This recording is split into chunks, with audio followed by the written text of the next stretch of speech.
Our Dutch pour walkthrough. I hope you're having a great Wednesday. Thanks for joining me for this little earlier time.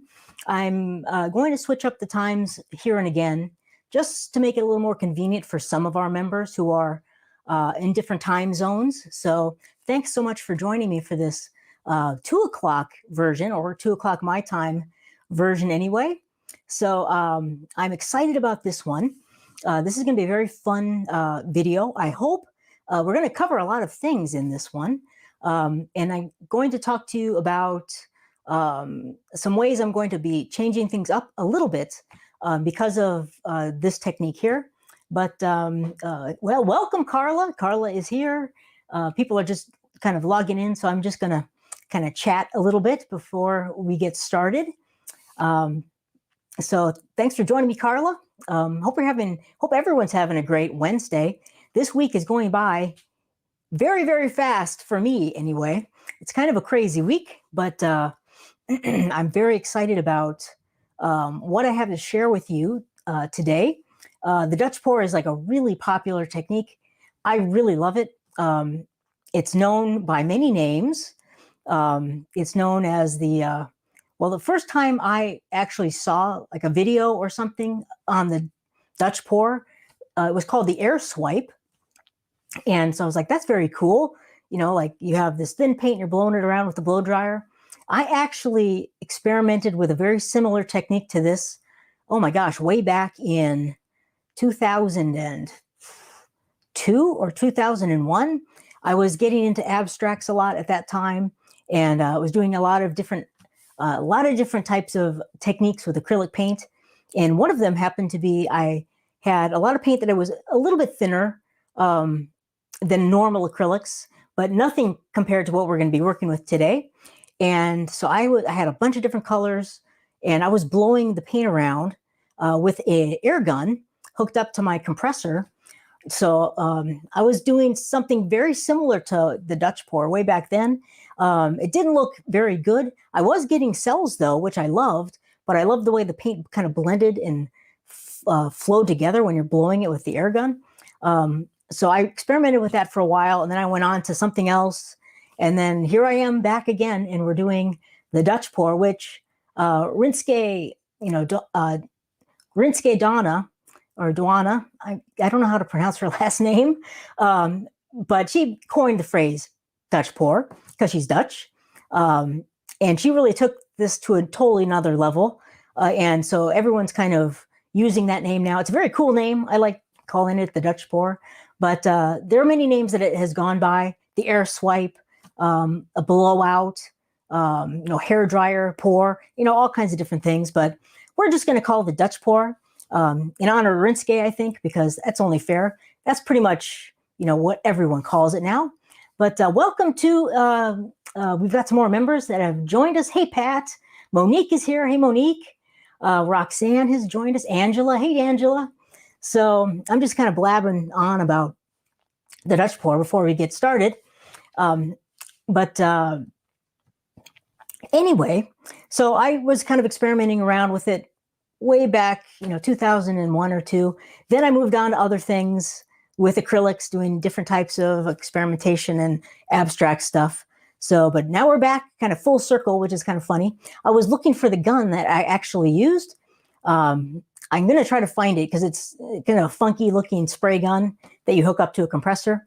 So anyway, that's way too powerful for what we need to do with the Dutch pour. We're just going to be using the hair dryer, and the one I'm going to recommend, I'll talk about that in a little bit. But I think let's get started.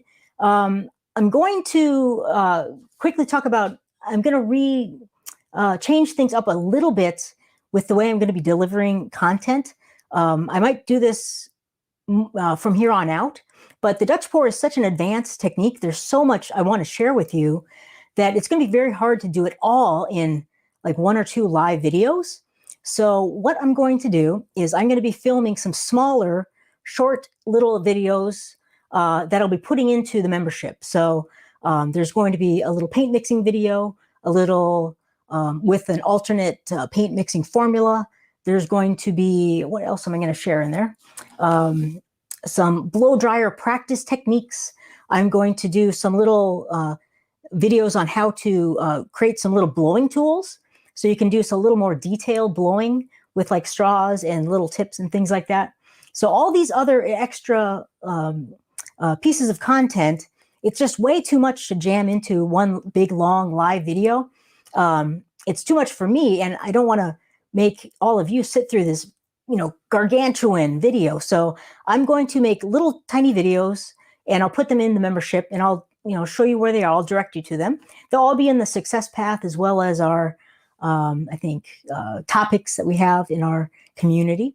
So I'm going to probably do that from here on out with the different techniques. Any little supplemental type of things that I want to share, I'll make small complimentary videos for them. So we're going to kind of hit the broad strokes in this video, and then in our painting night live video, I'll be doing some, painting along, doing some demos using the two different pouring mixtures that I like, and talking a little bit more about that. But there's so much to go over that I think that would be a good idea. So I'll tell you when those are available.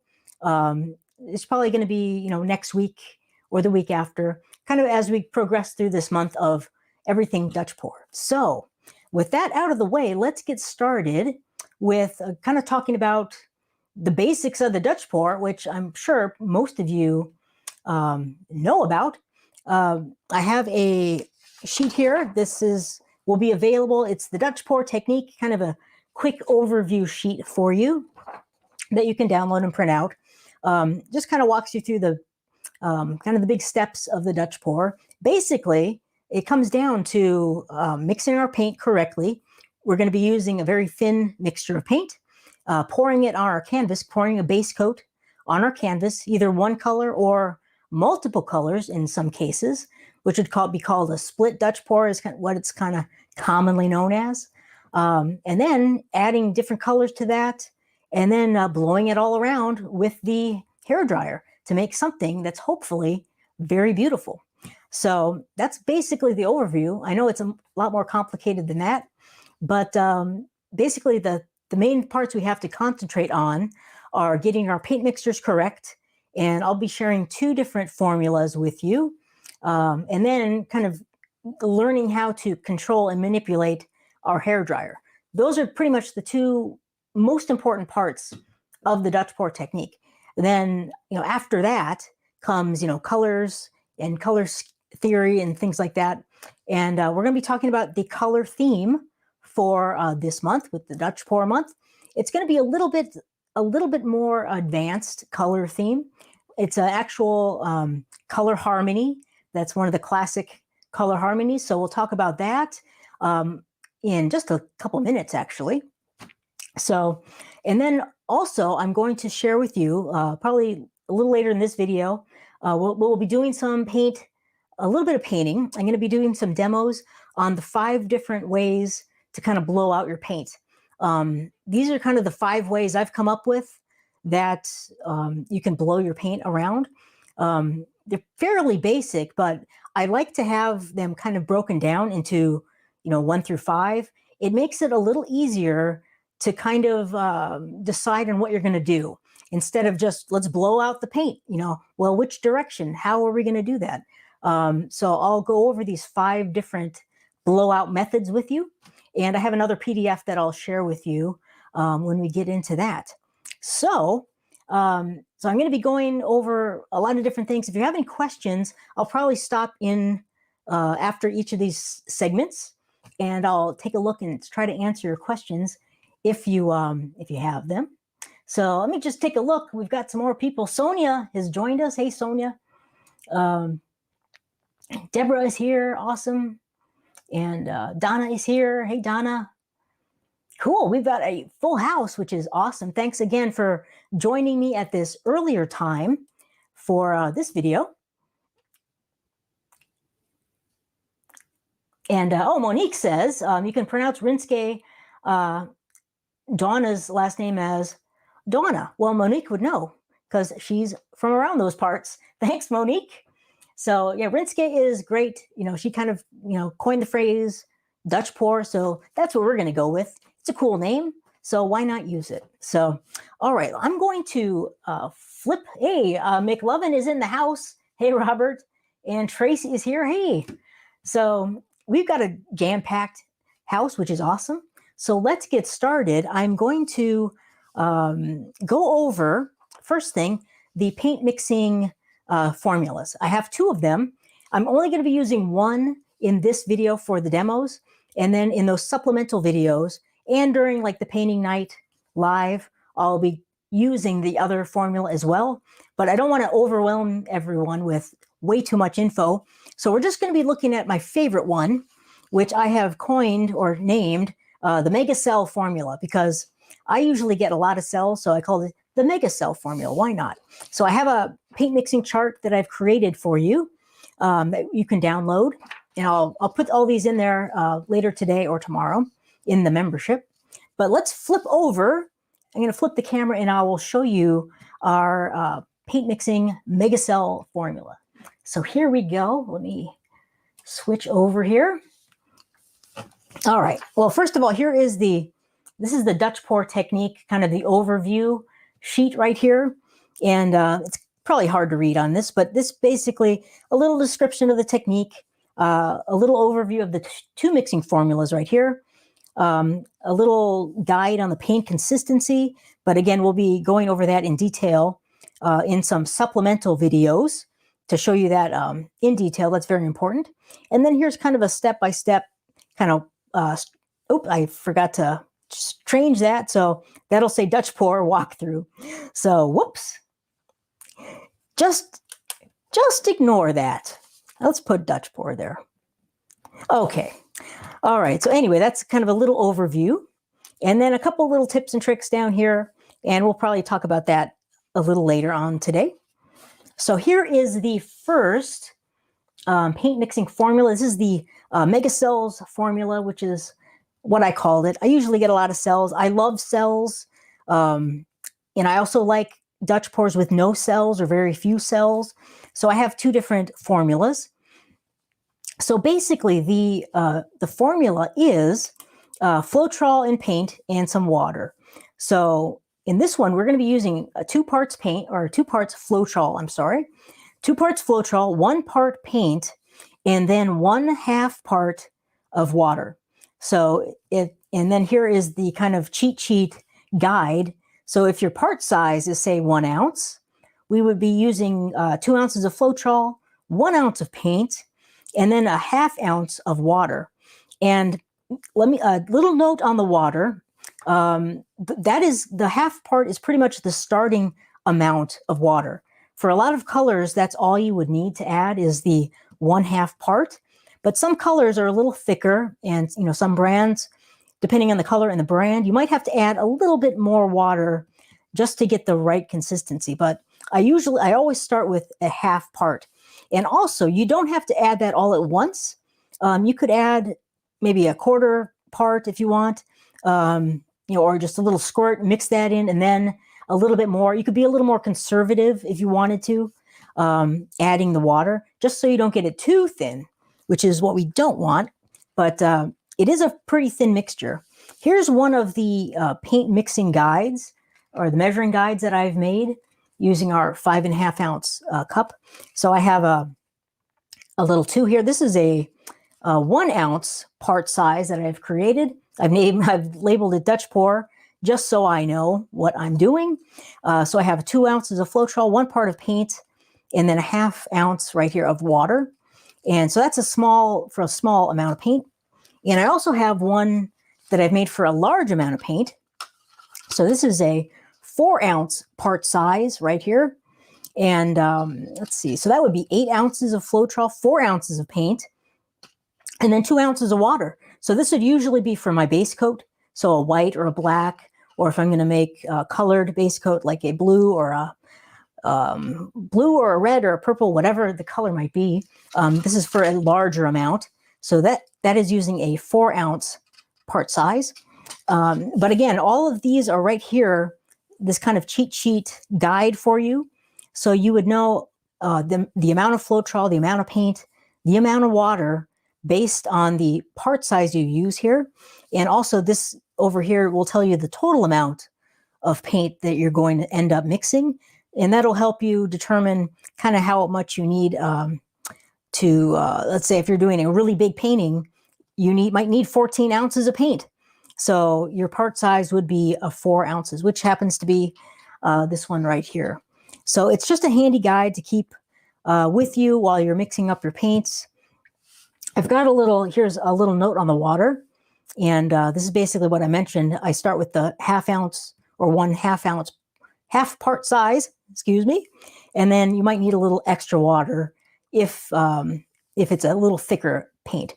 And then here's a little tip on the consistency. And the consistency we're going for is no mound. So we want the paint to stream off of the stick and basically just go right in the cup with no mound. But we don't want like a divot in there. That would be like water thin, and we don't want it that thin. So basically no mound.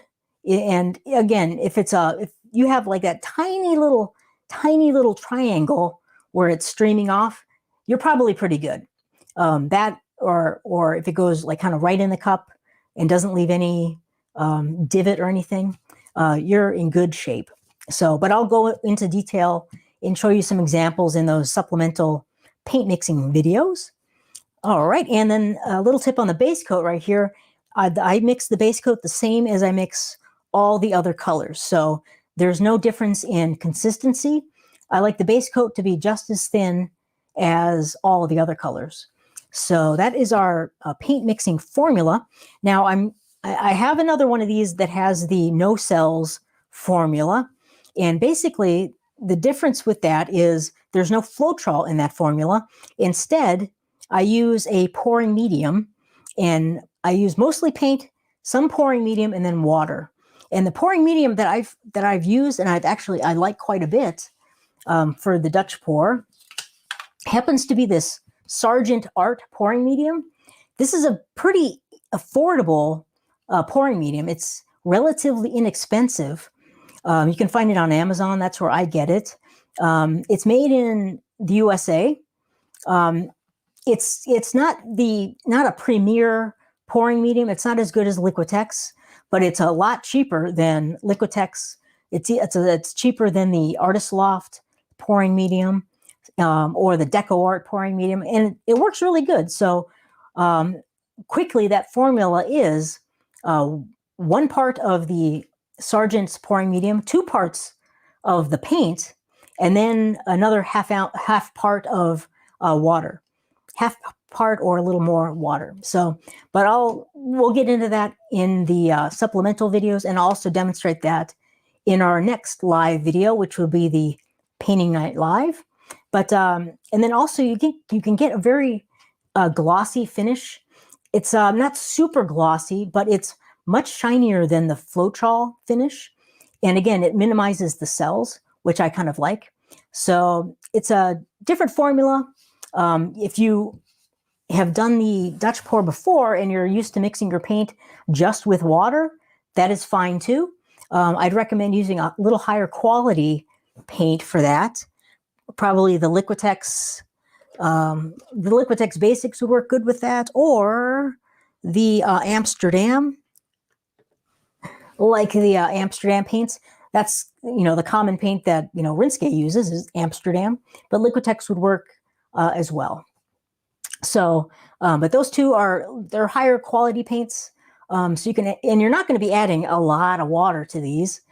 Even if you're just using 100% paint and then water, you'd probably be using maybe 20% water or so to get these to the right consistency. But again, it all varies depending on the paint color and the brand. So, but I kind of like using the pouring medium. By using the pouring medium, we add some of the gloss so we can get kind of a shinier finished painting. Also, we're getting a larger quantity of paint to use in our painting. So it's not 100% paint. We're using 1 part of the pouring medium, 2 parts of the paint. So we're getting an extra, let's say if you're using 1 ounce as your part size, you're getting an extra ounce of paint for a lot lot less than the actual paint would cost. So it's just a nice, nice additive, I think, and it's very affordable. So anyway, that's a little bit about our formula. And again, these the Dutch pour mixing chart, both of them will be in the membership site. So let's move on to the next thing. So I'll show you this quickly. Here is another download that will be in there. This is the Dutch pour blowout methods. So here are the 5 different kind of ways to blow your paint out. And I'll be talking about this in more detail when we get into the demo section of this video. But I just wanted to give you a quick teaser about the different ways we can blow out our paint. So I'll talk about that in a minute. So let's talk about our color theme for this month. And the color theme I've chosen is the split complementary color palette. So here is a little handout. This will also be available for you in the membership. This is a split complementary color combinations. The split complementary is, it's one of the classic color harmonies. And we'll be looking at the good old color wheel in just a second here. But this is something you could print out for your reference. And a regular complementary color palette would be colors that are opposite each other on the color wheel. So red and green, those are complementary colors. We have blue and orange, those are complementary colors. Yellow and violet, those are also complementary colors. But all of these in-between colors are also complements. So red, orange, and blue, green, those are also complementary colors. Yellow, green, and red, violet, those are complementary colors. So any color right across from each other on the color wheel is a complementary color. What a split complementary color is it's not quite as vibrant or energetic of a color contrast. So a split complementary is you take one color, let's say we're taking blue-green, we go across to the complement, red-orange, but we're not going to use red-orange, we're going to use the 2 colors on either side of red-orange. So orange and red would be, or red, orange, and then blue-green would be a split complementary palette. So instead of like just 2 colors, we now have 3 colors in that palette. So that color harmony would be, they're all made up of 3 different colors. And of course, you could use more than 3 colors. You could use different shades of one of the colors. But you could take it to, extremes if you wanted to. But I'm just keeping it very simple to explain kind of our color theme of the month. So I like the split complementary color. It's a lot of artists use this. It's very classic color harmony, but it's not so stark or dramatic as, let's say, red and green. Those together, that's, there's a lot of contrast between those 2 colors. It's a little softer than that. So we'd have, let's say we're going to use green, we'd have a red violet and a red orange. So, and that also gives us a little more gives us more options as far as colors to use. Over here are all the different split complementary color combinations that you could put together. And I'll show you a few that I've put together in a minute using actual paints. And the other thing about the split complementary is, or any of these color themes, you don't have to take this so literally. We can kind of fudge here and there. So, and I'll talk about that in a second. But but this is just for your reference. You have all the different colors.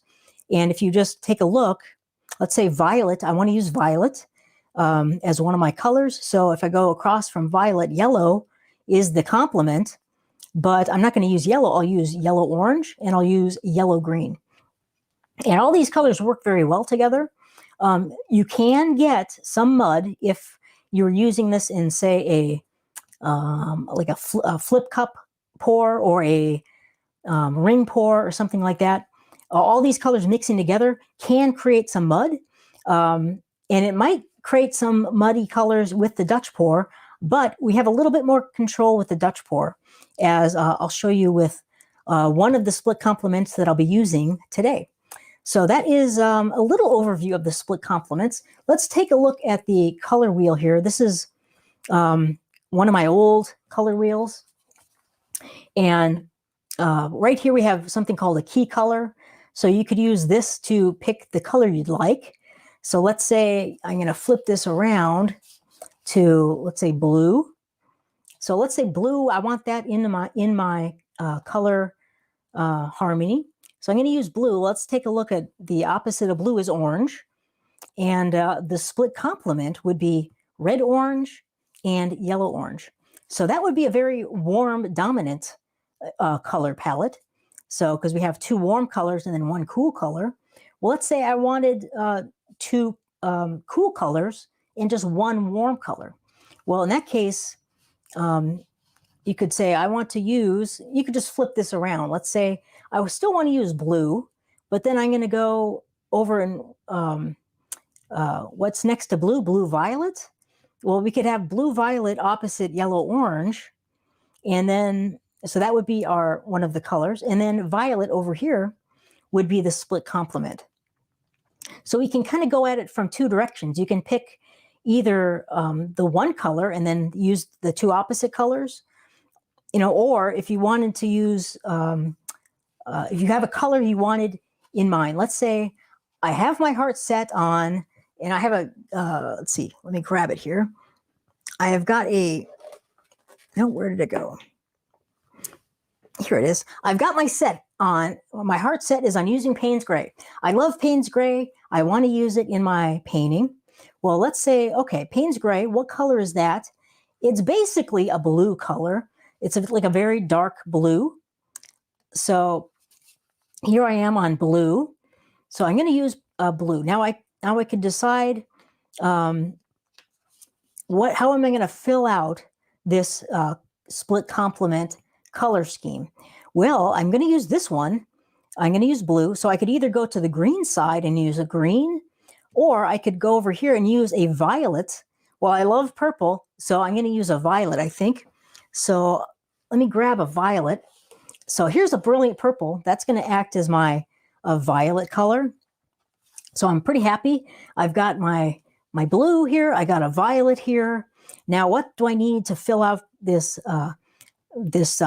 color harmony? Well, I have to go over here, and that's a yellow-orange. Well, yellow-orange, another color that I absolutely love is gold. So, and is it exactly yellow-orange? Not exactly. It's a little more of a yellow, but it's close enough for me. So that's kind of how you could fill out a split complement color palette. Now, also, you can always add white. You could always add black. Those kind of colors go with everything. So you could use those as kind of additional colors. So in this case, I'd use either white or black maybe for my base coat. Probably white, I think. And that would work really well. So maybe a white base coat. I'd have my dark color here, which would be Payne's Gray. I'd have a kind of a medium color here. And the gold would act as kind of a little lighter value color. So that's one way of kind of filling out a split complementary color palette. Let's take a look at a couple other split complementary color schemes that I've put together. And let's see here. I'll show you well, here is the one I'm going to be using when I get into the demo section. This is one of my favorite color schemes, and it just so happens it's a split complementary color scheme. So this one is purple and blue, and it is yellow. So let's take a look at that one. So we've got, let's see. So it's basically the same as we just had. So we have a blue, which would be our brilliant blue. We've got a purple, which is a dioxazine purple. And we have our yellow-orange. And again, yellow-orange would be our gold. So that is a whoops, let me get that up there. That is another split complementary palette. And I use this one all the time. The ring pour behind me that I always have hanging up is actually this color palette. And again, you could add black or you could add white along with these colors. So that is another split complementary palette. So let's take a look at another one. So here we go. So this one, I'm going to go over here and put my key color on red. So red is right here. And so for red, I'm going to use my favorite red of all, Pyrrole red. So I have my red. Now I need my other two colors. So if I go right across, well, green is the complement. And right here is the split complement, a yellow green and a blue green. Well, for blue green, I love this metallic cobalt hue. So this is an Artist Loft metallic cobalt. That's a blue green. So that would work kind of well together. And then I need a yellow green. Well, I want to kind of keep the yellow green rather subdued. So I could either mix a custom color, but I think I'm going to go with this one. This is a green gray from Liquitex.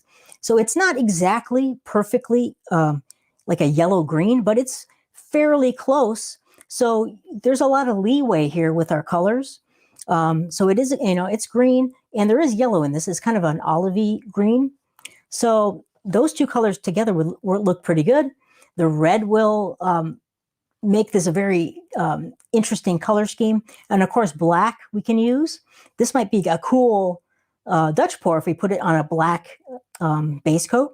So, and we could also add white if we wanted to as well. So that is another example of a split complementary palette. So let's take a look at one more here. So this is a little bit of a brighter one. This is a little bit more, I'd say, a traditional one, kind of playing by the rules. So let's say we're going to go with orange. So I have a metallic orange, and I like this color a lot. I use it quite often. So I'm going to use that one, and then across from orange is blue, but the split complement would be blue violet and blue green right here. So for blue green, I would use this aqua green, and I love this color. And then for blue violet, I'd use like a gray purple, this kind of color. So, and these colors you've probably seen these quite often together. This is like the Miami Dolphins colors. So, but these kind of split complementary combinations are all over the place. If you look close enough, you'll find them. So that is another split complementary color scheme. So that is basically what a split complementary palette is. I would download this sheet when I put it up there, and you can kind of look at your colors, pick out a color you'd like, and then maybe create a split complementary color harmony around it. And remember, you don't have to be super literal with this. There's a lot of room for leeway. So, but I think this would be a fun color palette to play around with this month for our color theme. And again, if you don't want to use any of these, don't worry about it. Feel free. I'd love it if you tried one out to see if you like it. But that is up to you. So I'm going to be playing around with a lot of split complementary colors this month in our Dutch pour. But that is just a resource for you to use if you wish to. All right, so let me flip back and see if there's any questions about that. All right, so hopefully that made sense, and that's a little more. It's a little more sophisticated color palette, but we'll be working on these different types of color themes and color theory things in the future. So let me just check out and see if there's any questions. Okay. And Carla has a question. Where in the membership can we find the downloads? They will be in the technique of the month section in that topic, which is in the community. I haven't put them in there yet, but I'll put them in there later today or tomorrow. And also this replay will be in there as well. So they'll be living there, and they'll also be over in the success path In stage 5, there's going to be a whole Dutch pour section in that stage. But I'll put an announcement out there when they're up, so you'll be able to easily find them. That's a great question, Carla. And Deborah has a question. Brad, what colors will make coral? Coral color. Well, that is mostly like a, well, if it's the coral I'm thinking of, I'm thinking of a couple different coral colors, I guess. But the coral is kind of, the one I'm thinking of is like a very, very light pink color. Is that the kind of coral you're thinking of? That's kind of the one I'm thinking of. There's a lot of white in that. So I would probably start with white and then add in some kind of a, we need to add a little bit of red to get like this very subtle pink color. So I probably use you could use probably like a pyrrole red would get you there quickest. Like that's a very strong red. So just a very small amount of that will get you that really light pink. So, but coral is basically, there's a lot of white and then a little bit of red. So like a pyrrole red or like a cadmium red, like a cadmium red medium probably would get you there quickest, I think. So hopefully that helps.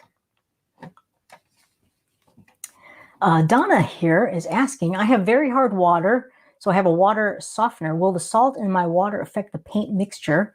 Maybe I should just buy a gallon of water to use. I would recommend that, Donna. We're going to be using a lot of water in the Dutch pour, and I normally use distilled water. I just have a jug of it that I fill up I have my little water bottles here, and so I just use, it's like the little like gallon of distilled water with a little nozzle on it. So I just fill these up with that. I mean, it's very inexpensive. I think that it was like $3 or something, and it lasts a long time. But yeah, I would recommend getting like a bottle of or a gallon of distilled water or something like that to use, and then just putting some in a little squirt bottle like this. If you have tap water issues kind of like that, I highly recommend using distilled water, or you could just get like drinking water would be fine to use. Distilled water has nothing in it, so you're really safe with that one. But yeah, I would recommend that. That's a great point, Donna. So thanks for bringing that up. All right. And then Deborah has a follow-up question. Okay, then what are your complements that go with coral? Well, coral basically, since we're dealing with a pink is basically red. So, I mean, there's a lot of white in it, but basically it's a red. So the complement to red would be green. So a split complementary of a red would be yellow green and blue green.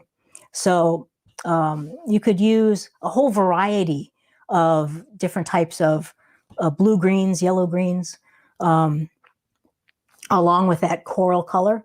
So the coral color would be a very light value, so that will work great. Now you could use like the blue green could be like a very deep kind of dark value, and so you'd have a nice contrast between light and dark.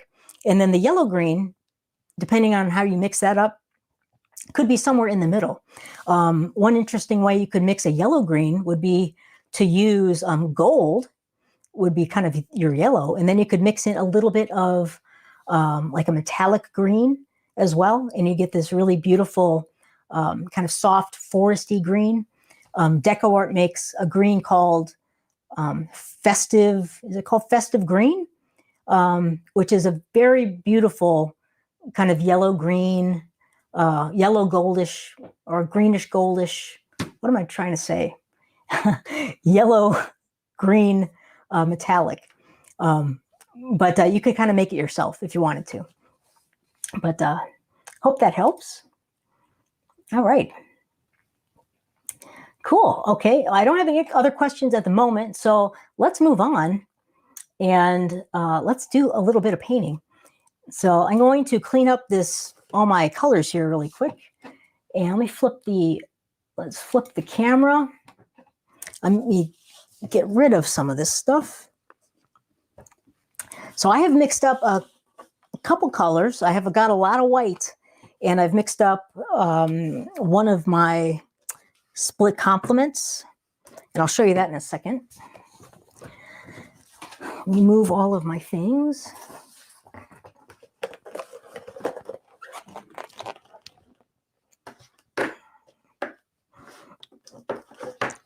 Okay.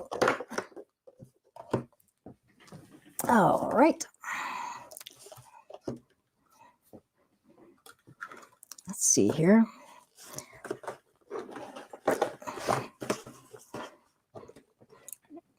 Okay, so I'm going to be using my little Jinri blow dryer in this one, in this demo.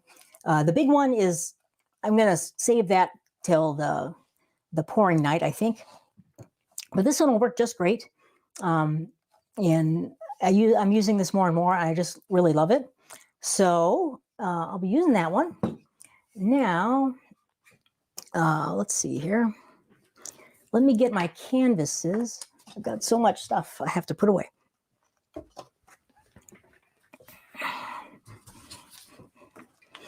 Okay, I'm going to zoom out a little bit here.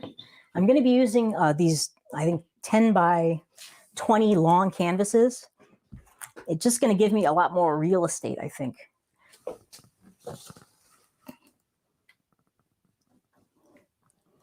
There we go.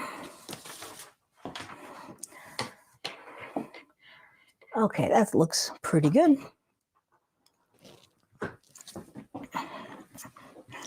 Okay, so let me get the colors here. So I've got a purple. This is I ran out of dioxazine purple. So this is some dioxazine purple and a little bit of a metallic purple in there.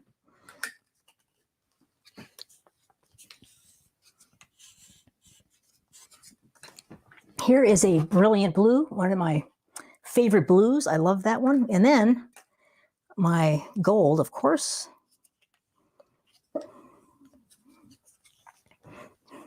So here is a gold, and these are these are the correct consistency.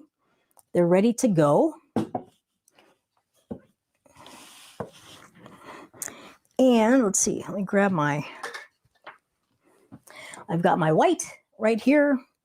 Let me put a palette knife there. So I mixed my white. I have a couple cups of white. I'm going to just check this because I mixed these last night. Just make sure they're okay. Okay, that looks, I could actually add a little. Bear with me. I'm going to add a touch of water. And we're going to go over where is it here? So we're going to go over the Dutch pour blowout methods next.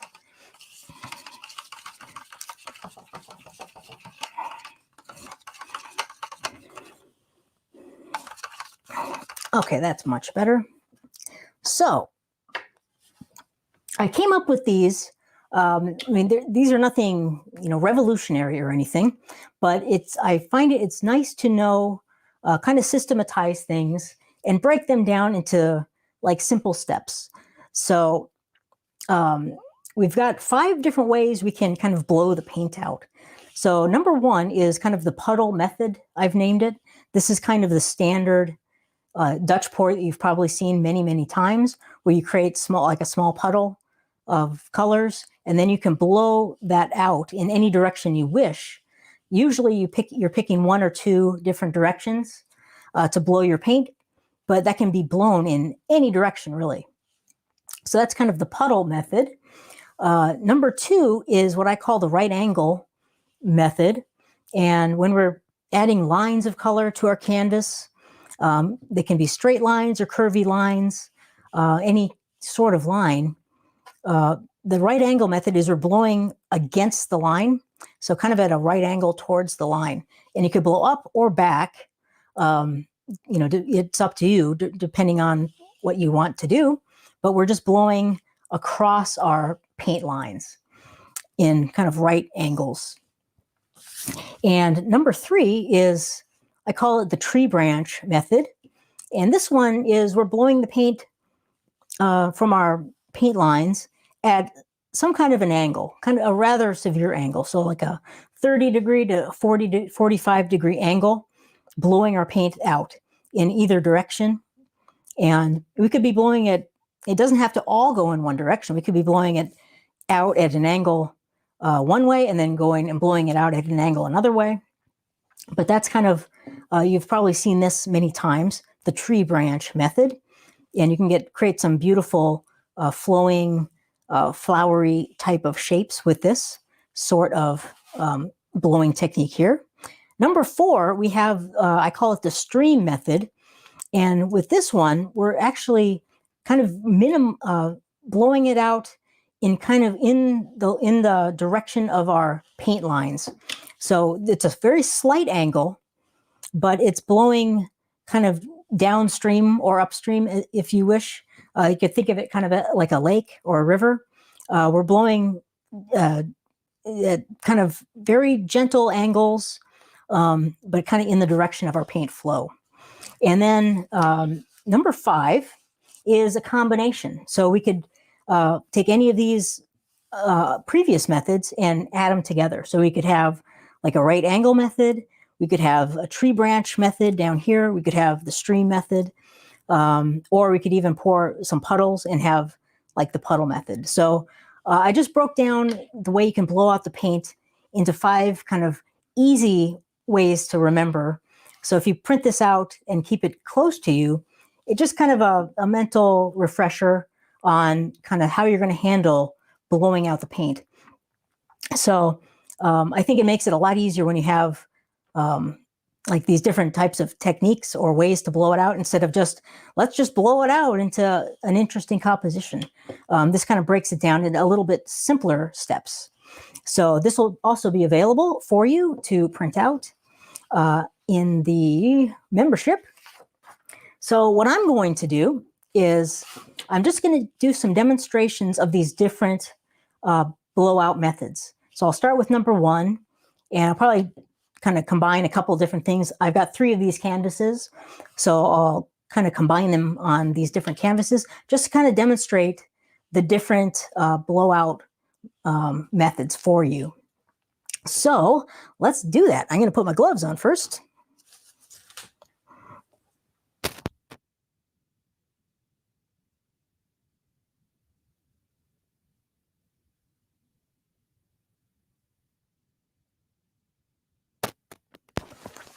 Okay.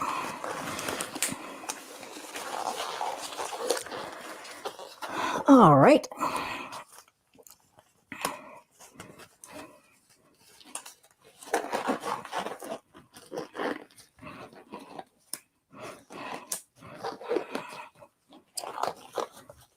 Let's see. Sorry about the camera blurriness. Okay.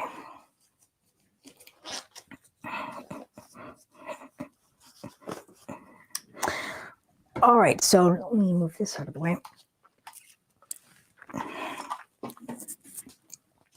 Okay, so first step is we need to put a base coat down.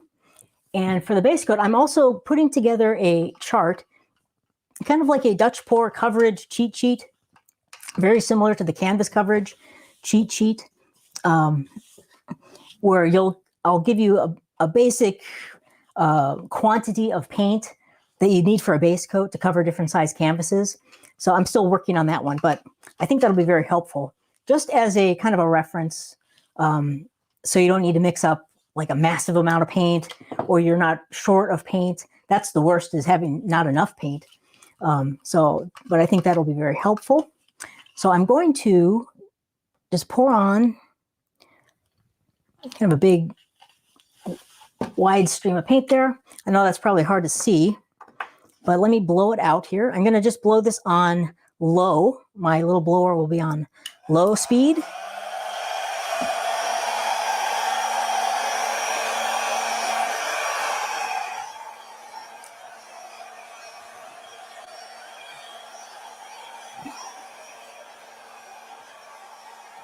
Uh-oh. I got to kick it up to high speed.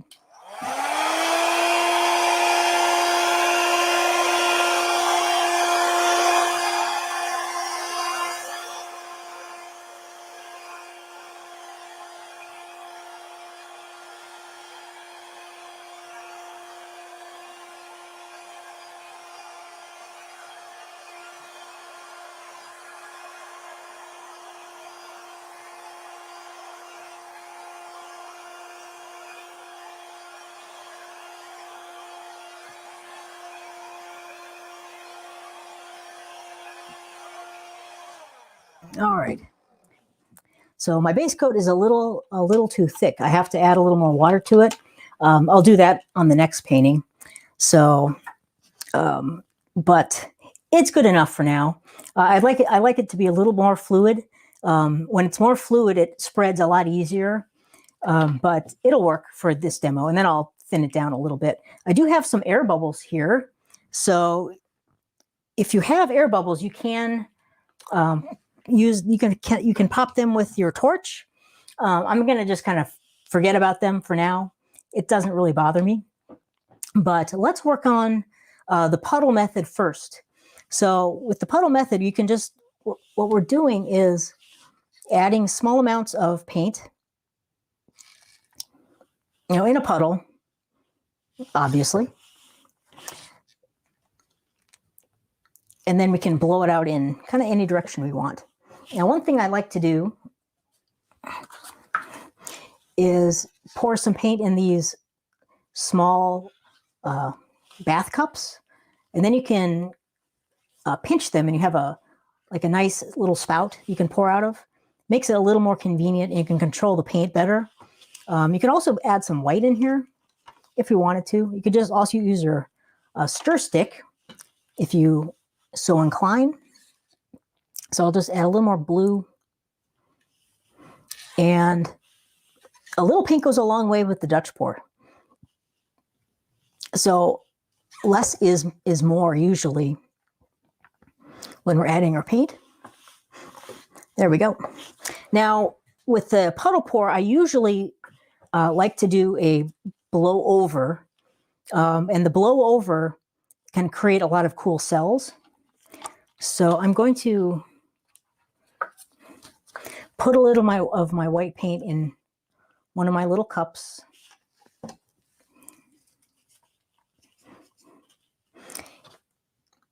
And just put some paint around the outside. Now you don't have to surround the entire puddle. If you're only going to blow over in, say, one direction, you could just put it on one side, would be fine. So let's blow that over first. And this is optional, but usually with the puddle pours, I usually tend to do the blow over. So here we go.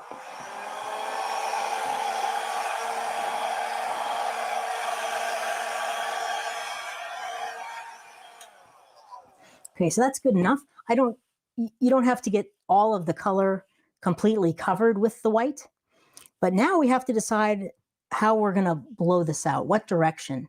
So again, with the puddle method, we can blow in any direction we want.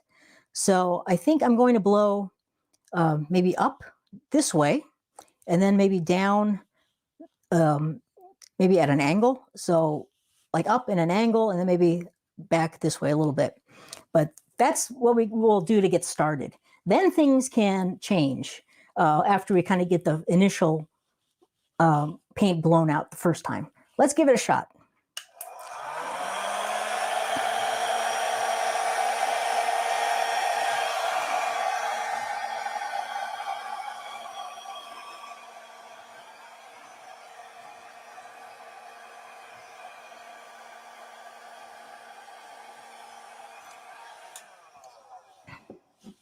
So we've got some kind of cool cells. They're kind of small, but that's okay.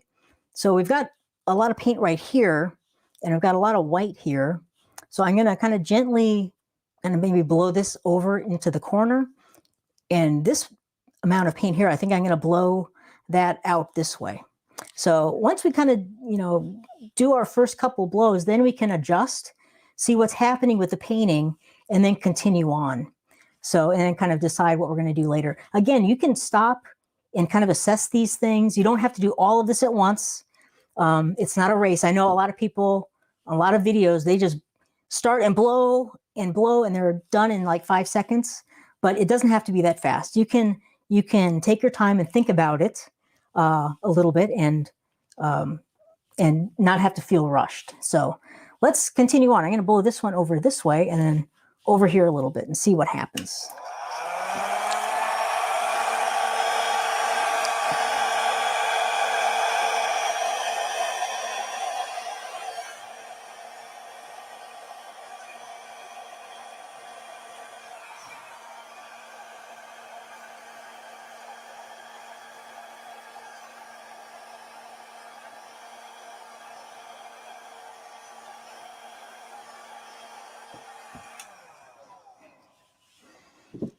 Okay, so we kind of lost some of the gold.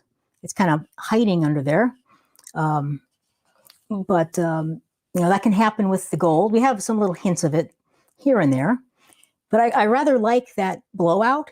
Now, what you could do if you wanted to enhance any of these like petals or anything, you could take a straw and kind of blow those out a little bit more. I'm not going to go into that too much in this video, but I'll have some videos on how to make those tools and then how to use them. So because they can be very fun to use. So I think I'm going to call that one good for now. I kind of like that. Actually, let's see. I have some paint here. Let me see if I can blow this out down in this direction. And maybe we can get some more gold out of there. So let's try one more little thing here.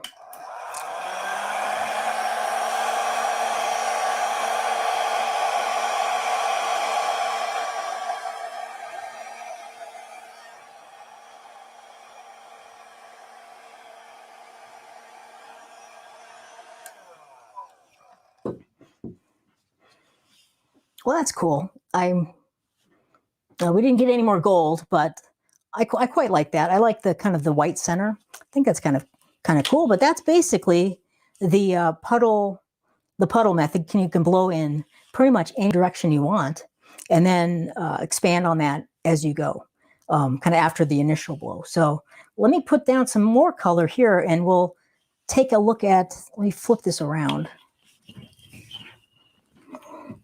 I'll flip it around this way. I'll put some colors down here, and then we'll take a look at the right angle method.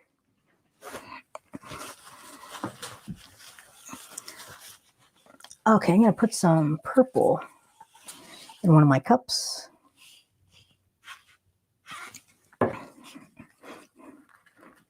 So I'm going to pour this in just maybe a gentle curve. Something like that. Oop, that's the white. I don't want that. Where is my blue? Oh, I need to add some blue to a cup.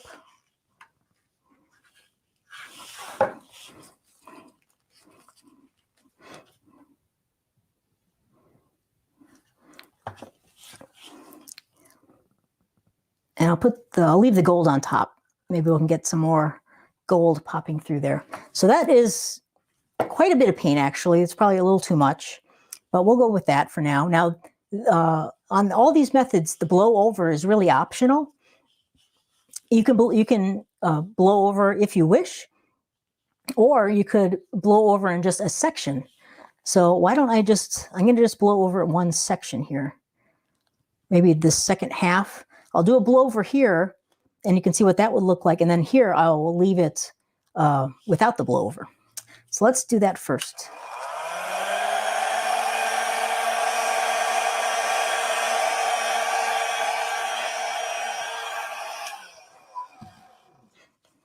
So now we have to make a decision. We've blown over the paint this way. Now, if I continue to blow that out in this direction, the white is going to cover most of our colors. And it could look pretty. I mean, you might get some cool cells, but it'll be mostly white. So I'm going to do one up in this way, and we'll see what that looks like. And then I'll go down again. So this is the right angle method. So we're just blowing basically straight up and down across our line. So let's see what happens.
So that is pretty much kind of the right angle. So you're going up and backward, or you could go all in one direction.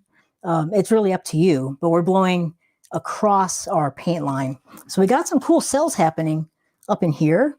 I like right here. This is cool. But now we could call that good. You know, I'm kind of ignoring our first puddle. So I'm kind of just focusing on this section right now.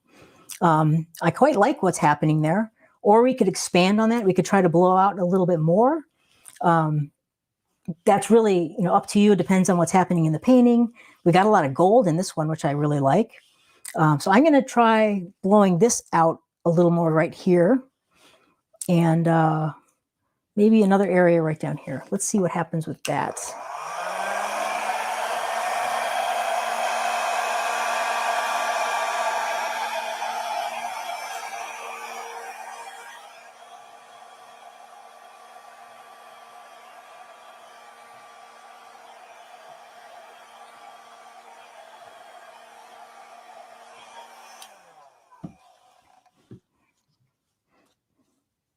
So we got some very interesting stuff happening in this one, which I kind of like. So you could take this as far as you want.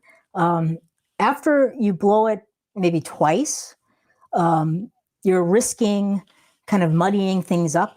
The more you blow, the more things will kind of distort. So it's best to maybe limit how much you blow to maybe 1 or 2 passes, or 2 or 3 passes at the most, maybe. But then you could go in and do some more detailed things with like the straws and blowing that way. But I quite like that. So that is the right angle method.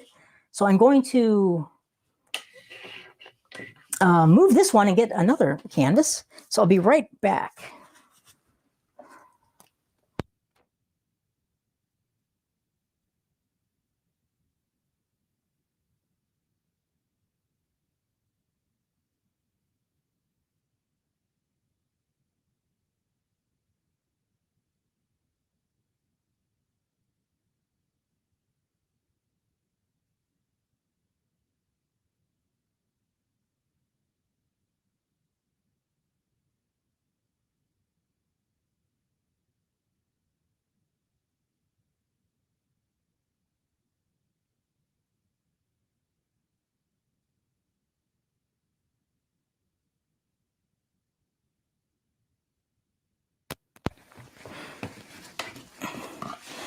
Okay, I was just checking the questions. I probably should have checked those before I moved the painting, but let me take a look quickly here and take a peek at the questions. All right, let's see. Tracy was asking, could you put gold on? And I could bring that one back and we could try it out. Once you add additional colors, you'll change the whole look of the painting, but you definitely could. That's one nice thing about the Dutch pour is you can kind of add and change things a little bit more than you could with the like the flip cup or the ring pour, things like that. Just 1 second.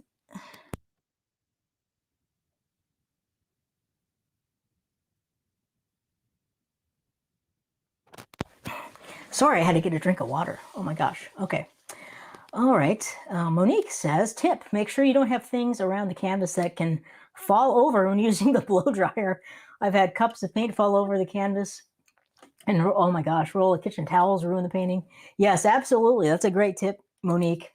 I've had that happen too. Also, if you have empty cups or things and you hit them with the blow dryer, they'll fly away. So yeah, you want to be careful of what you have around you and could be affected by the blow dryer. And Roxanne is asking, are you holding the dryer straight up and down? No, I'm holding, well, actually when I apply the base coat, it's pretty much straight up and down. But when I am moving the paint, it's at a slight angle. So it's about maybe a 30-degree angle. So let's see if I can show you this way. So if this is straight up and down, like if you can imagine this, you're looking at a side view. This is how I would blow out the base coat. But when I'm moving the colors, I'm using an angle about here to blow them forward, or I will use an angle about like this to blow them backward. It really depends on your particular blow dryer, how it handles, how it kind of blows the air. With this one, you don't need a very severe angle to move the paint. Now, if I was to tilt it way down or hold it upside down, as is very popular, and hold it like this at a very severe angle, the paint is going to kind of skip over the top of the surface and kind of blow right off the canvas. So, but it really depends on your dryer because they all blow a little bit differently. So the angle is going to have to be a little different. Also, the height of your dryer, let's say my hand is the canvas. I'm usually about up about 3 or so inches off the canvas when I'm moving the paint. But if you lift off even further off the canvas, you'll get a much more subtle movement of paint. So you can always, and if you move closer, the paint's going to move really fast. So if you move the blow dryer in or out, will help you control how quickly or slowly you're moving the paint, if that makes sense. I hope so. But I'm going to have some kind of detailed blow dryer videos with some practice moves for you. So we'll get into that in depth in some of these other little supplemental videos I'm going to make for you. So, all right, let me see if there's any other questions at this time. And Diane also asked, can you add colors after the first run of the hair dryer? Yes, you could. It will alter kind of the way it looks. So it really depends on what you're doing, but I'll do that on this one. We'll add some paint and see what happens. So that's a good thing to know. You could also scrape some paint off. So that is also very important. All right. So maybe I'll demonstrate that as well. And let's see here.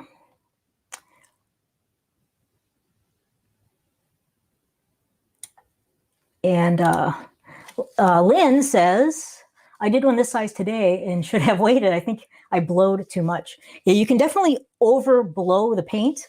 And I'll demonstrate some of that too. We'll kind of look at some do's and don'ts with the blow dryer. So let's work on the second one here, this second demo. And I'll demonstrate a couple more techniques. I'm going to get my next cup of white.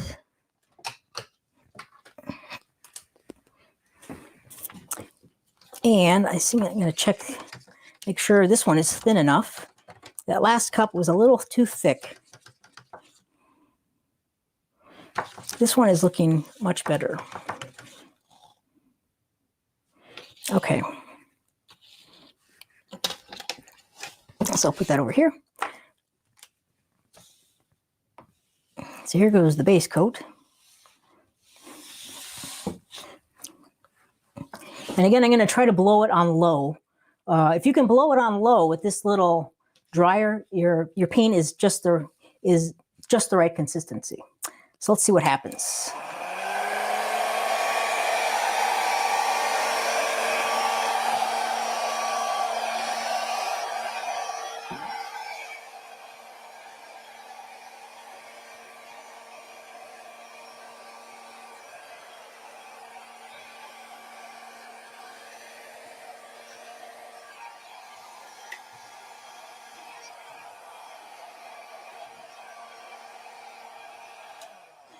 It's still a touch thick, but I'm going to speed things up, I'm going to blow it on the high speed.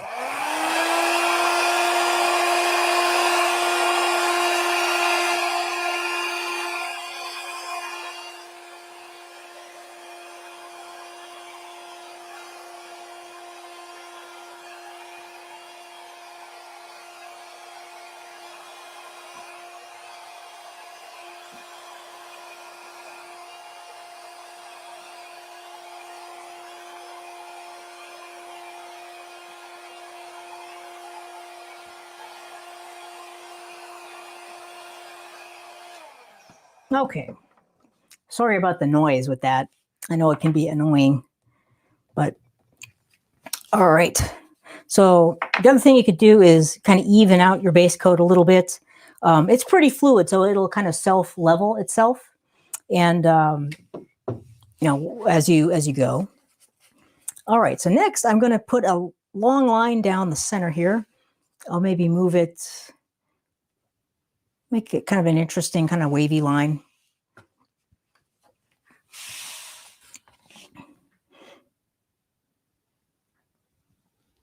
Add our colors.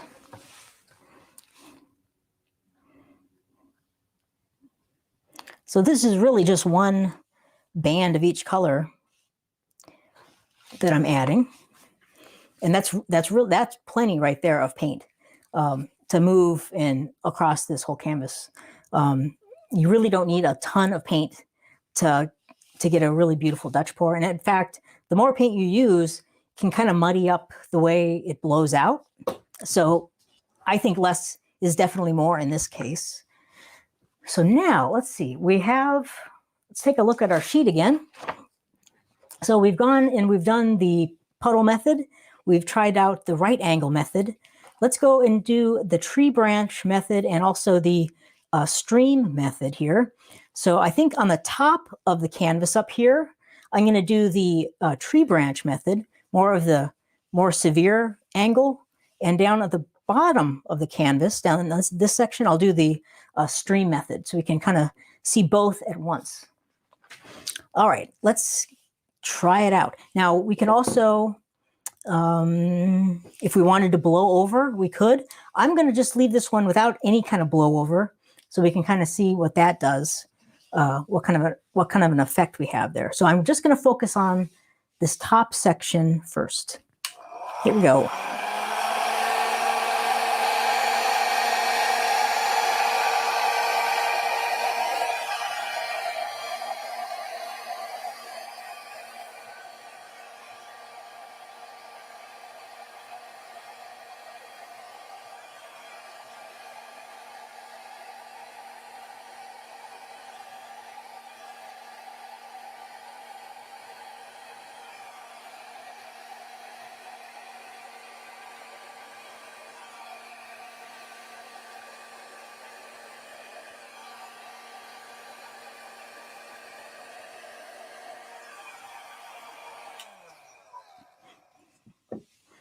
So that was kind of our first pass, and I didn't really get any of the purple up in this area, so I think I'm going to go try it again and blow a little more purple up there.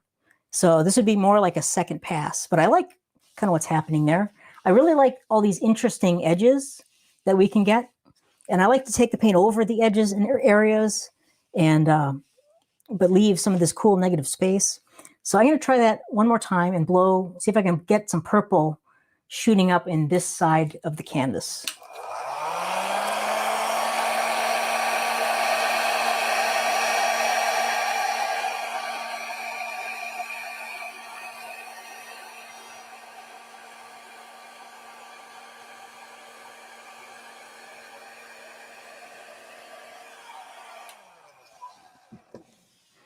So I quite like that.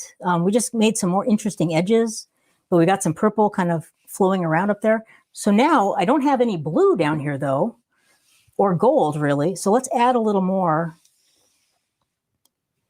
I'm going to add a little more paint. So here's a little blue. And I'll add some gold.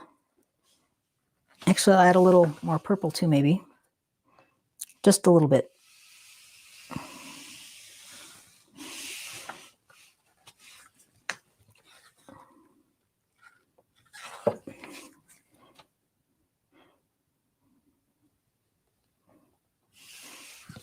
Okay, so now I'm going to blow down in the kind of the stream way. Now you could always, if you're better at blowing up, instead of blowing down towards you, you could turn the canvas around. I'm just seeing which would be easier for me. I think I'll turn it and we'll also be blowing the opposite way, which will add to the interest. So There we go. Yeah, don't be afraid to ever turn your canvases to make them more easy to get at. So, all right. So with this way of blowing, it's going to be a much more subtle effect. We're not going to have these big, swooshes of color. It's going to be a much more subtle kind of waviness. At least that's what I think. So, but let's try it out. So we're going to be blowing at just kind of a gentle angle instead of up at this severe angle. So here we go.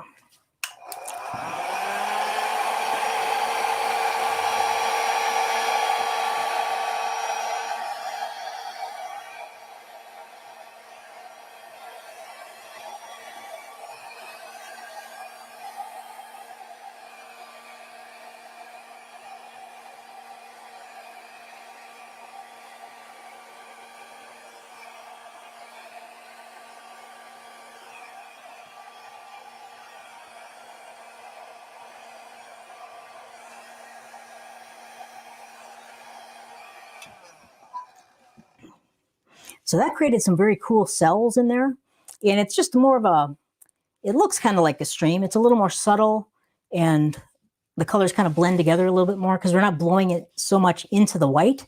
We're kind of blowing the colors more on top of one another.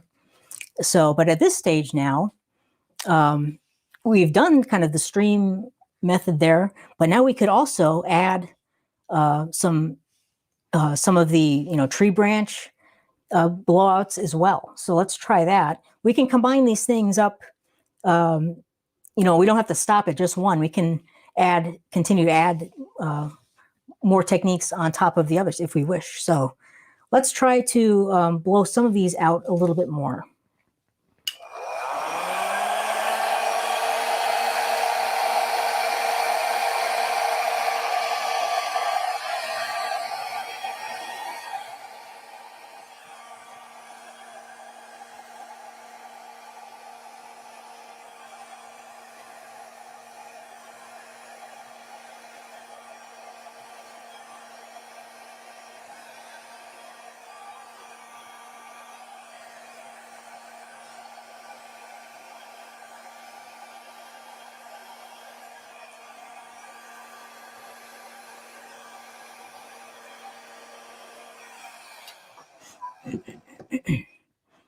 So that added a lot of interest. And you can blow in multiple directions. It doesn't all have to go in the same direction. We can blow kind of against each other if you want. So I kind of like all this. It's very unusual. We got a lot of cool edges and blending and some cool cells. I don't like this big purple blob right here. So I want to do something with that. Let me turn this around again.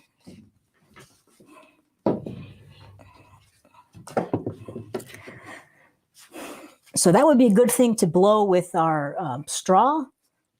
So let me get one. Let's see, let me get my tool. So here's a tool that I've made. I'll show you how to make this.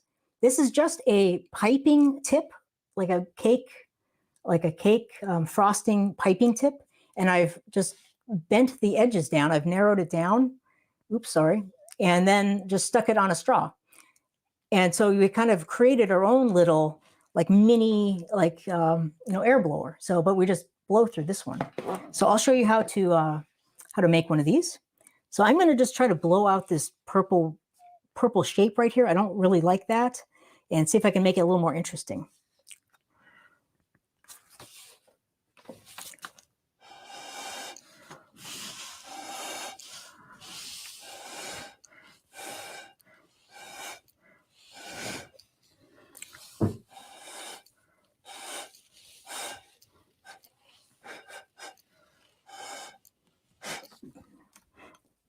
I think that helps a lot. So I kind of like that much better. So I'd say that's, as far as a painting, it's okay. It's interesting.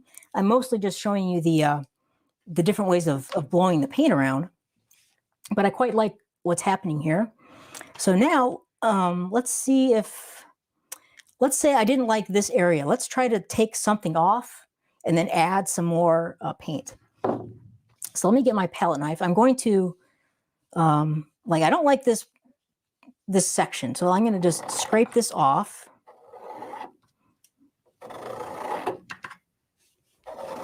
And we'll try to add some more and kind of blend them together. So I'm going to take some more white and just pour some white on there. And you could spread it around with the palette knife if you want. I'll try to blow it. Just kind of blow it into that space.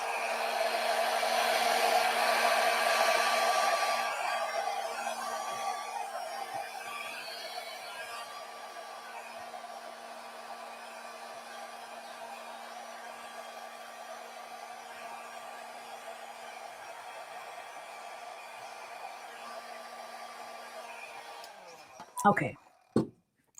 So that's pretty good. You could always like touch up any little areas you need to with your finger or something.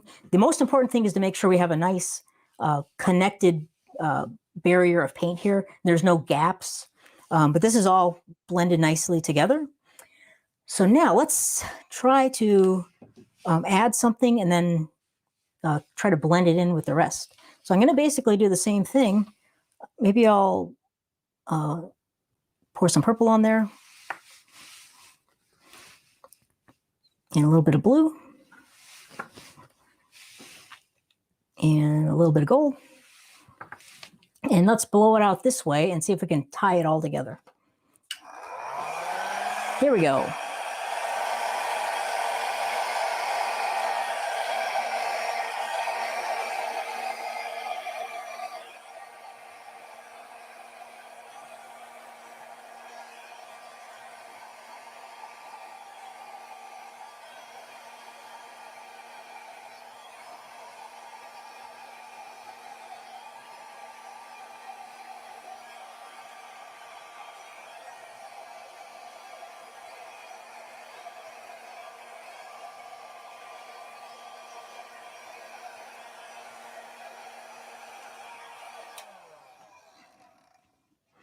So that worked pretty good. I don't think you'd be able to tell that I, scraped that off and redid it. So that is a great part about this technique is you can remove stuff, add more colors, rework areas if you don't like them. So it's a very versatile pouring technique. Now I don't really like this shape right here for some reason. If you can see that little white is kind of bothering me, that little strip of white. So I could, trim that again. I could take my little blowing tool and just try to blow that out of there.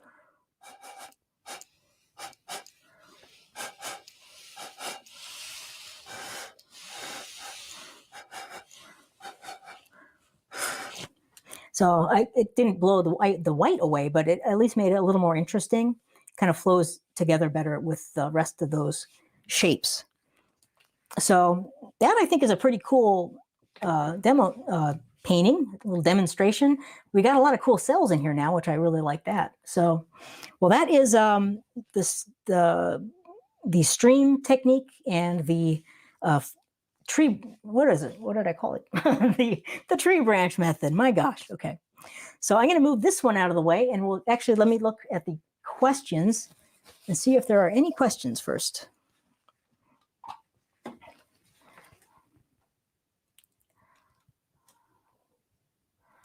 So thanks for the great comments. I appreciate that. And Diane is asking, why are you putting the gold on top? In general, if you put the gold on top, you'll keep the gold a little bit more, or the color that's on top tends to want to stay on top. It doesn't have to be the gold. You could put any of these colors on top. I just kind of like to have a lot of gold in there. It kind of looks like these kind of waves of gold, but the top color in general likes to stay on top, or you can see it more. So if that makes sense. Thanks for the great comments, everyone.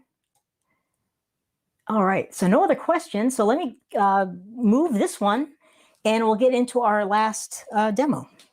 Just 1 second.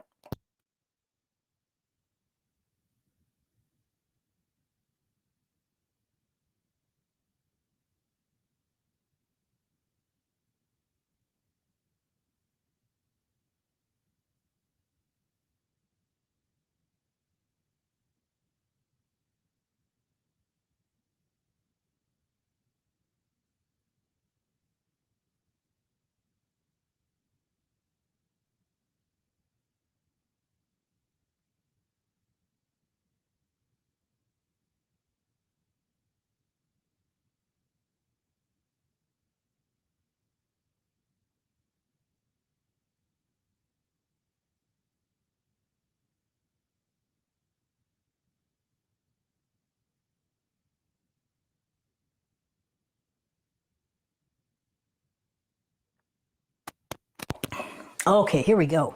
So this one, our last method, is probably the one you'll end up using the most often, which is the combo method. So this is basically just a combination of all these different previous 4 methods combined. So on this one, I'll do kind of everything we've already done and try to tie it all into one painting and show you kind of how that looks. Now, you don't have to use all of these at once if you don't want to, but it's just like a nice kind of toolbox that you can draw from for different ways to blow out your paint.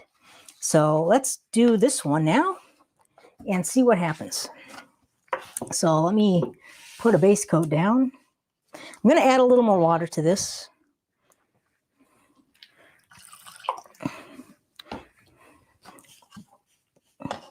And this technique, you kind of have to check your paints a little more often than normal, especially if you live in kind of a warm climate. They can kind of evaporate a little bit, but a little makes kind of a big difference. And I'm in a really warm room with all my video lights, and I don't want a fan running or anything in here. So these paints I mixed up last night, so they just needed a touch more water. So there we go. All right, last one. Let's see. Move that into the frame. Here we go. Now let's try again on low. Let's see if it works this time.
Okay.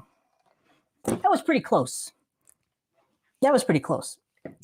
But I cheated at the end with the high speed. but this paint consistent and the consistency doesn't have to be absolutely perfect. You just need to get into that kind of close range of it, kind of no mound and being pretty fluid. So don't worry about trying to hit it right on the head of the perfect consistency. But you'll know it when you get there. And if your blow dryer is struggling to blow the paint, that's a big indication that it's too thick. So you could just add a little bit of water and thin it down more. But we'll get into that in detail again in those paint mixing videos, which I'm going to make for you. And I'll add a little more paint to my little cups.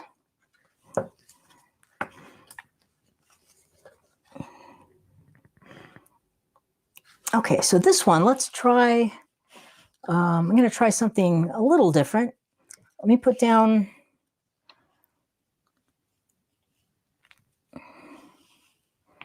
a little bit different, kind of composition.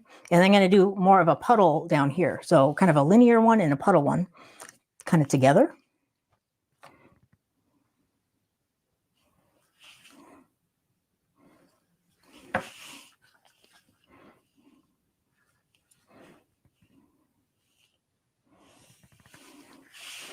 And maybe I'll put a little more blue on this one. And okay, so I'm going to blow over the puddle, and I'm going to blow over part of our linear one here.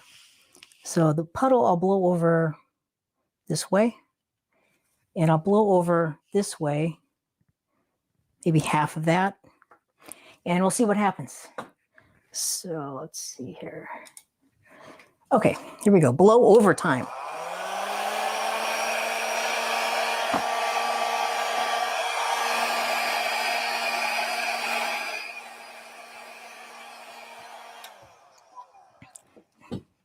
Okay, so we're all ready to go. We can start doing our different blowout methods.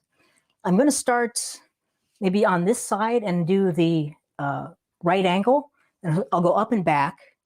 Then I'll do kind of the tree branch, and then maybe kind of some of the stream over here to keep it a little bit separated from our puddle pour, which I'll blow kind of in multiple directions. So let's start with the right angle over here.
Okay, so we did lots of stuff there. So we had kind of the right angle up and down here. I did some of the tree branch movement. I did a little bit of the stream up and back, and then a little more of the tree branch in the opposite direction.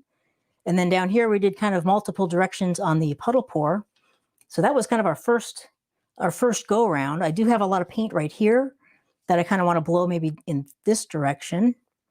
And then I like a lot of things that are happening. I'm going to maybe blow this out a little bit, and that might be good. I do kind of like some of the white negative space around this one. So this is kind of a crazy one because we're just throwing the kitchen sink at it and just trying all kinds of different things. So I'm going to blow a little bit more on here, and we'll see what we end up with. So here we go.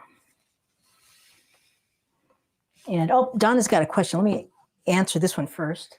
Donna is asking, Brad, in these paintings, the gold turned out a bit green. Was that because you put it next to the blue? I'm trying to figure out what it would have looked like next to the purple. Yes, the gold is basically yellow. So yellow and blue make kind of a greenish color. If it's next to the purple, purple and yellow are actually complementary colors. So they would make more of a gray. They'd make more of a gray color. And some people think that's kind of a muddy color. I personally like it a lot, but so we are dealing with, the split complements. They will make more grays and kind of these I think beautiful gray colors, because we are dealing with, close to complementary colors here. So but that's why we have some greens, is because of the blue and the gold, and which is kind of yellow. So, but I mean, it still works beautifully together. I like that.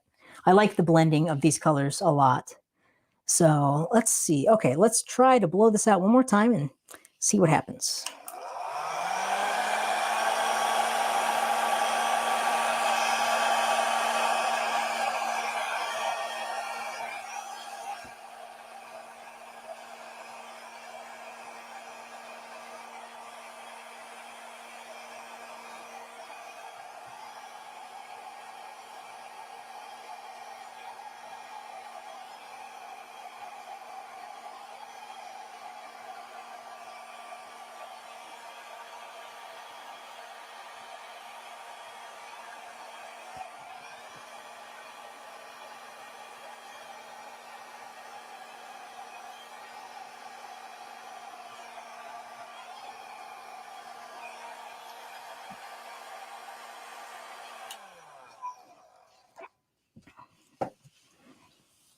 Okay, so I'm quite happy with that actually.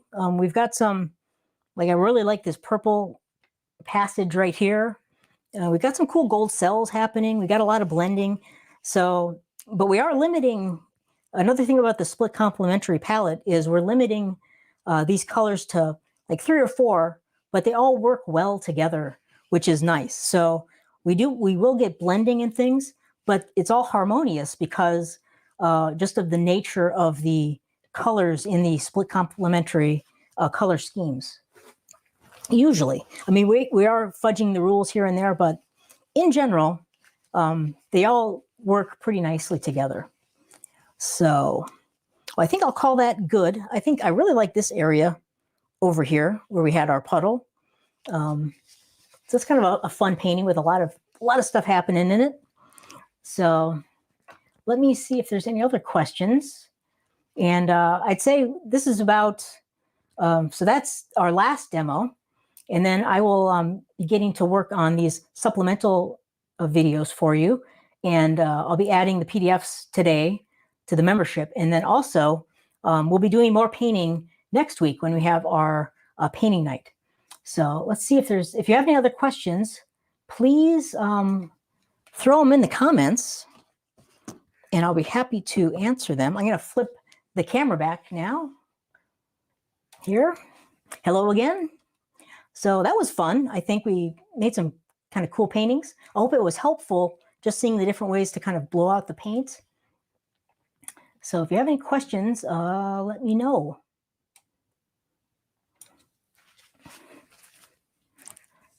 And I'll check, we'll scroll back up here. Monique has a question. It's very humid over here and pretty cold. Does turning on the heater affect the way the paint dries? Can it cause cracking or other damage? It's hard to say. I would say if you don't have any air blowing on your canvas, that's the best. If just the temperature of the room is warm, I think that should be okay. And avoid like having a ceiling fan or things like that with really humid when you have those extremes, cold and humid and heaters and things. But I think you should be okay, Monique. Give her a shot and hopefully it works out. If not, then we can take a look at that and see what might be causing that problem. And Deborah is asking, does it matter how you pour down your paints? Like applying them to the canvas? Not really. You can just kind of choose your colors randomly. They will all kind of blend together. So, like we had a lot of blue in this one. The blue kind of took over in this last demonstration. So you can, if you wanted colors to be more dominant, you could use more of them and less of other colors. But the order in which you layer them, I don't think has a huge impact. But like the last color, the color on top usually tends to want to stay on top. That's how at least the way I blow it, that usually likes to stay on top. So it's kind of like the first color in your cup for like a flip cup is the last one out. The last color on top usually likes to stay on top to some degree. That's a good question though, Deborah. So let's see here. Just going to go check and see if there's anything I missed.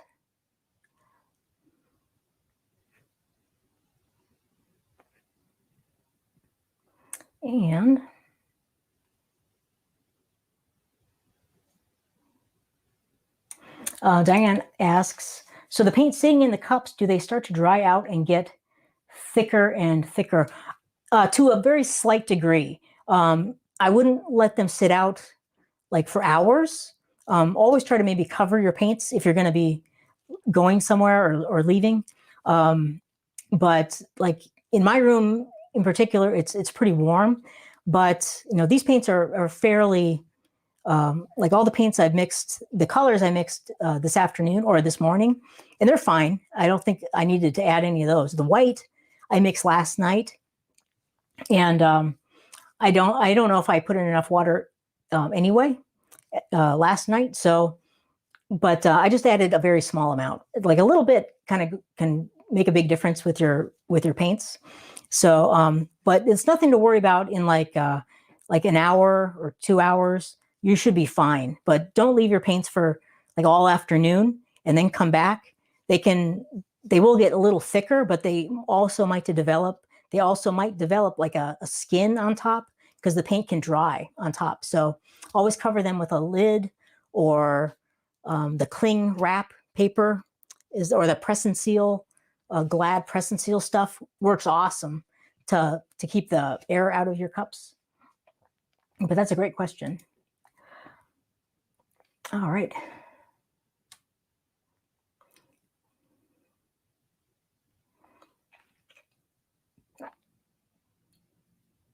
Okay.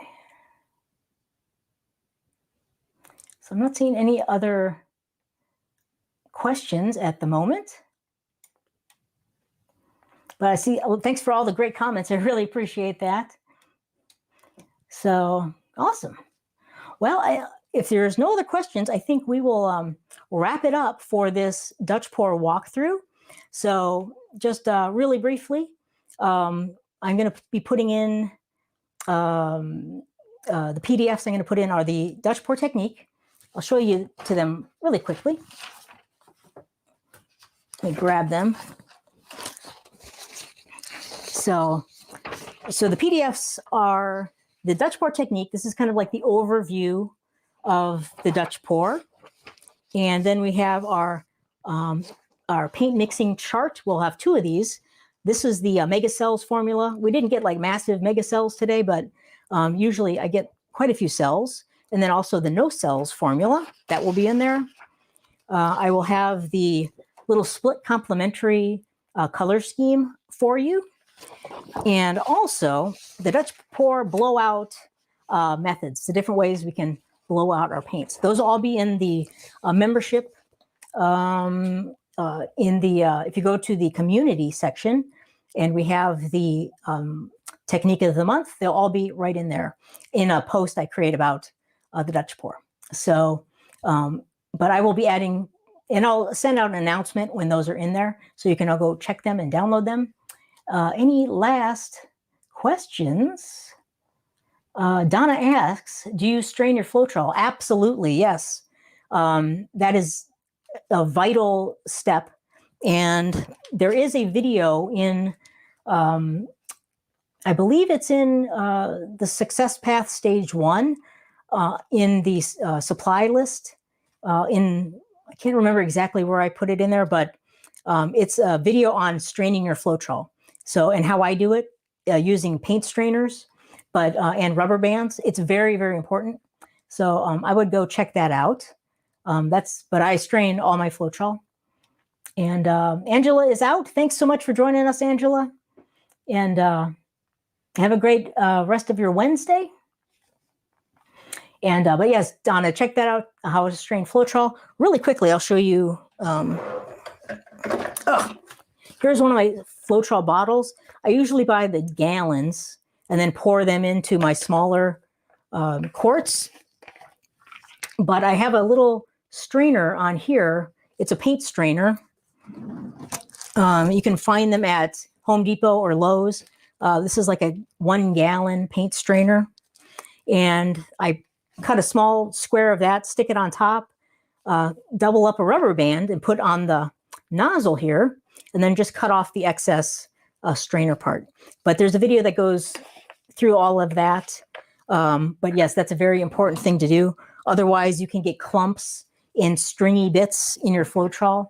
So you definitely want to strain those out of there. And you could also put the cap on with the My Method. It's no big deal at all. So great question, Donna. So, well, with that, everyone, I don't see any other questions. So have a great rest of your Friday or Wednesday. I'm sorry. One final, Carla asks, you can get a top that screws on. Yes, you can get those tops that screw on. Those work good too. You can get those on Amazon. I like to use my little strainer method. It's just really easy and very affordable, and you don't have to worry about those little caps. But those work very good too. So that's a great point, Carla. Thank you. So, well, with that, have a great rest of your Wednesday. I'm going to go put some PDFs in the membership now, and I will look forward to talking to you very soon. Friday, I'll have another live demo, and we'll do a little bit of painting. So maybe you can join me for that. That will be very fun. So take care, everyone. Thanks for watching and joining me. If you have any questions, feel free to message me or throw it in the Facebook group or the community, and I'll answer them for you. And I will talk to you again very soon. Thanks a lot. Bye-bye.